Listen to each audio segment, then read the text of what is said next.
My wife's best friend started showing up at our house almost every week. At first, I didn't think much of it. She and my wife had known each other for years. Then I started noticing something strange. Whenever my wife left the room, her friend stayed. Whenever she laughed at one of my jokes, she looked at me just a little longer than she should have. And the worst part? I didn't want her to stop. Because after a while, I started looking forward to her visits more than I looked forward to anything else. My name is Marcus. I was 37 years old and married to a woman I genuinely loved. Her name was Emily. We'd been together for almost 9 years. Like most couples, we had changed. Life had become busy. Work, bills, responsibilities. The little things that slowly consume your attention. We weren't unhappy, but we weren't as close as we used to be. That's when Olivia started coming around more often. Olivia was Emily's best friend. They had known each other since college. She had always been part of our lives. Birthday parties, barbecues, weekend trips. The difference was that recently she seemed to be everywhere. Every week. Sometimes twice a week. Sometimes more. At first I barely noticed. Then one evening Emily had to leave for a work call. Olivia stayed in the living room with me. We started talking, and somehow 2 hours disappeared. I can't even remember what we talked about. I only remember how easy it felt. There was no awkward silence, no effort, no pretending. For the first time in a long time, conversation felt natural. When she finally left, I remember looking at the clock. It was almost midnight, and for some reason, I was already looking forward to the next conversation. The visits continued, and every time Olivia came over, we talked. At first, it was completely innocent. Movies, travel, work, childhood memories. Then the conversations became deeper. Dreams, regrets, mistakes. The things people rarely talk about. One evening she asked me a question. If you could change one thing about your life, what would it be? The question stayed with me for days. Not because I had an answer. Because nobody had asked me something that personal in years. Especially not someone who actually wanted to hear the answer. The truth was, I started noticing her before she even arrived. If Emily mentioned Olivia was coming over, my mood improved. And that scared me. There was a voice in the back of my mind telling me to be careful. Another part of me hoped she'd stay a little longer. I knew nothing good could come from that feeling. Yet every week it became stronger. And judging by the way she looked at me, I wasn't the only one feeling it. A few weeks later, Olivia texted me. Nothing unusual, just a simple message. Are you free this afternoon? Emily was at work. I had the day off. Without thinking too much, I said yes. We met at a small coffee shop on the other side of town. Quiet, hidden, the kind of place where nobody pays attention to anyone else. At first, it felt harmless. Two friends having coffee. Nothing more. That's what I kept telling myself. But as the conversation continued, I noticed something. I wasn't talking to Emily's best friend anymore. I was talking to someone who understood me.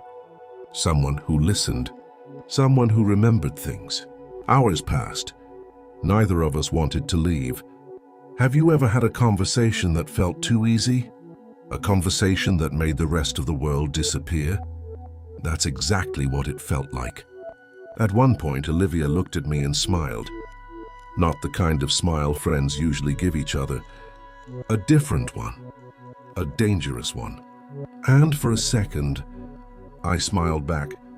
The moment lasted only a few seconds, but it was enough, because both of us knew something had changed. Neither of us said it out loud. Neither of us crossed a line. Yet somehow, it felt like we already had. Driving home, I couldn't stop thinking about her. And for the first time, guilt hit me like a truck. Because I wasn't supposed to be thinking about Olivia. I was supposed to be thinking about my wife. The woman I promised to love. The woman waiting for me at home. And yet, Part of me was already looking forward to seeing Olivia again.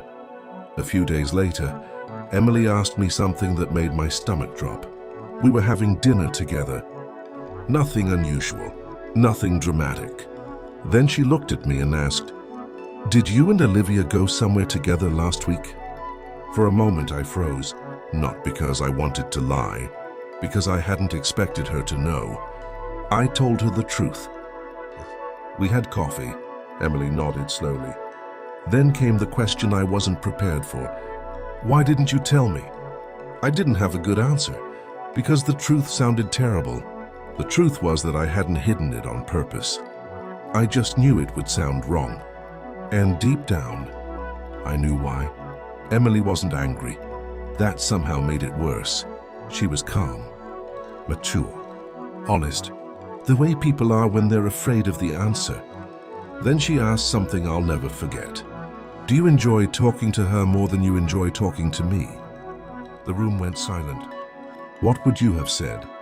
Would you tell the truth? Or would you protect the person you love? I honestly didn't know, because the answer was complicated. I loved my wife. I still do. But lately, talking to Olivia had become easier. And admitting that felt like betrayal.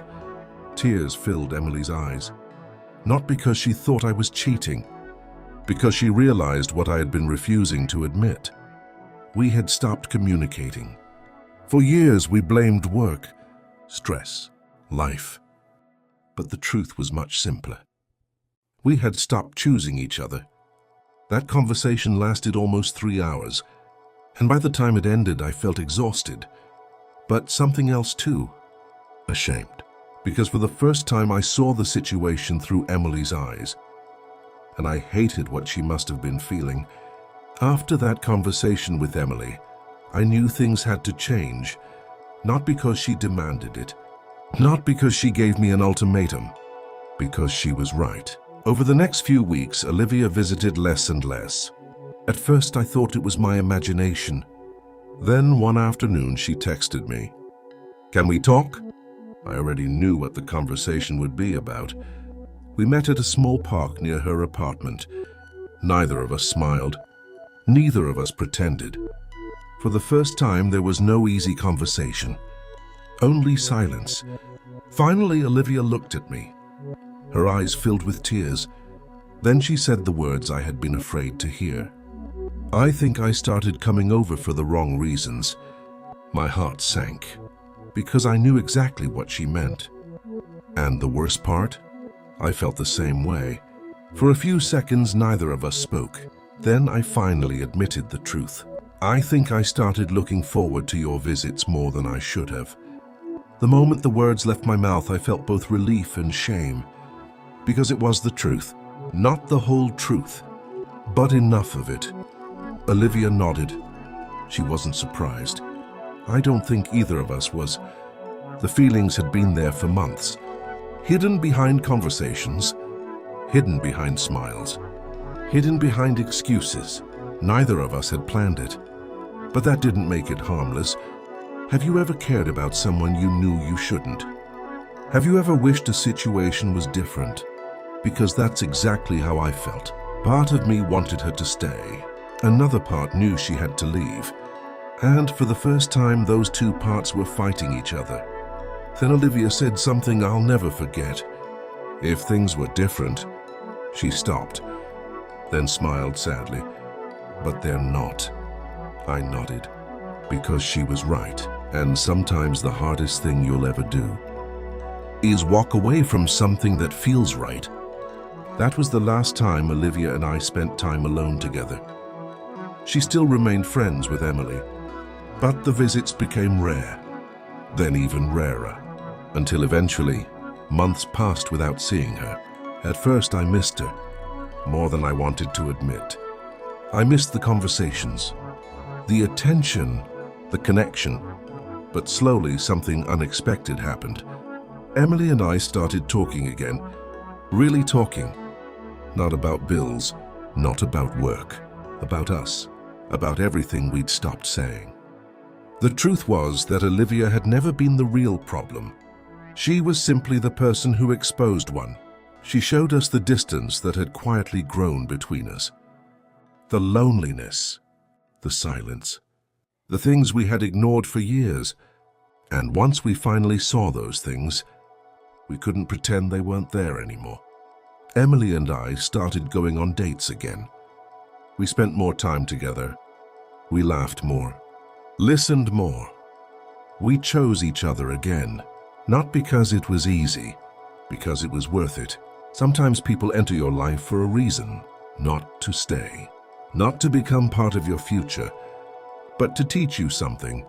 Olivia taught me something I'll never forget. Attention feels a lot like love when you've been lonely for too long. And if you're not careful, you can mistake one for the other. If you enjoyed this story, don't forget to like, subscribe, and join Dark Whispers for more emotional stories, difficult choices, and life-changing moments. And tell me honestly, if you were in my position, would you have stopped seeing Olivia, or would you have followed your heart?